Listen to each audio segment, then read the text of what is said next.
Hello and happy Friday from Radically Rational and RadicallyRational.com. And Friday, not a moment too soon, that's for sure. Okay, you can call me crazy, or maybe I'm just a hopeless traditionalist. But let's see. Classified documents related to nuclear weapons. Yeah, I guess my attention. You know, that kind of concerns me. I can't write that off as no big deal. You know, again, maybe I'm just being way too uptight, but I just don't think it's proper for an ex-president to pilfer records and stick them in a box and store them in an unsecured place, presumably with something to hide. I don't think I'm cool with that.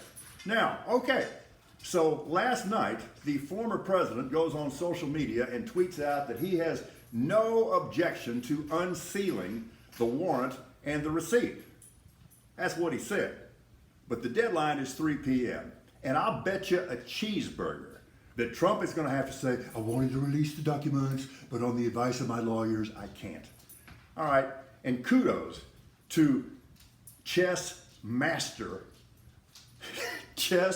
Merrick Garland. Think about what he did. As we say in football terms, he done foxed that boy's jock, because anything Trump does now is disastrous.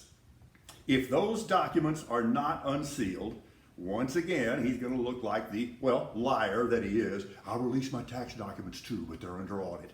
Okay, but then if they are released, yeah, then the problem there is what is being released. Merrick Garland masterfully played. Think about this too. Have you been keeping count of the number of people who were close Trump advisors, and in some cases friends, and in some cases cabinet members, who were seriously considering invoking the 25th Amendment? You can't tell me that's normal. You can't tell me it's okay. You can't tell me it's no big deal. And you sure as hell can't tell me credibly that you want to go through that again. And once again, these calls to violence, and in yesterday's case, actual violence that resulted in actual violence, what are you upset about? You say that you're on the warpath. You say this is tyranny. What has happened that you object to? Exactly what did the FBI or the DOJ do wrong? And I'm going to keep asking you that question until you answer it, but I'm not holding my breath. Okay, got a big smile yesterday, big old smile on my face, when I found out that the NBA is permanently retiring number 6. They should. That's Bill Russell. But here's my deal. I don't think that goes far enough. Not only should number 6 be retired from the NBA, number 6 should be retired from mathematics. From now on, we should count 4, 5, 7, 8, 9. Get 6 out of here. That's permanently retired. That is reserved for Mr. Russell. So hell yeah, I'm curious about what's going on with Brady.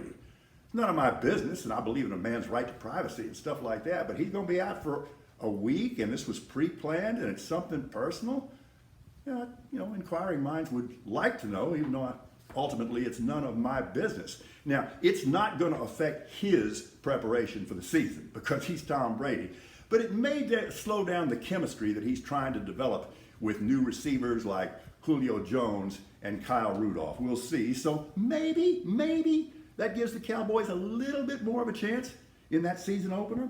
So there's been all this controversy on who's going to call the plays offensively for the Patriots. I watched that game last night. The person who ought to be doing that is me. Okay, and this is the freakiest thing I've ever seen. Do you realize the Baltimore Ravens have now won 21 straight preseason games dating back to the Civil War or something? Number one, it's utterly irrelevant.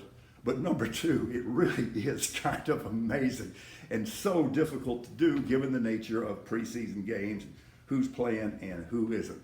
So the Astros now with the best record in the American League. They have overtaken the Yankees, at least for the moment. Best thing, oh man, Yuli Gurriel last night. He's been in a season-long slump, but he comes up with 3 hits. That is a good-looking thing. And yeah, I saw the clips from the Field of Dreams game. Yeah, it was kind of cool. I'm not that hard and not that cold. Finally, I want to make reference to a triumph of the human spirit. So, BB and I live in an apartment, And I love grilling like more than anything. And I can't do it here because I got knocked out. And you can't have, it's not like you're electing a pope. You can't have smoke coming from your balcony. So for my birthday, BB got me this smokeless thing that we can put out there that is apartment approved. BB, thank you for sustaining my spirit. May you have an equally happy Friday and weekend. We are Radically Rational.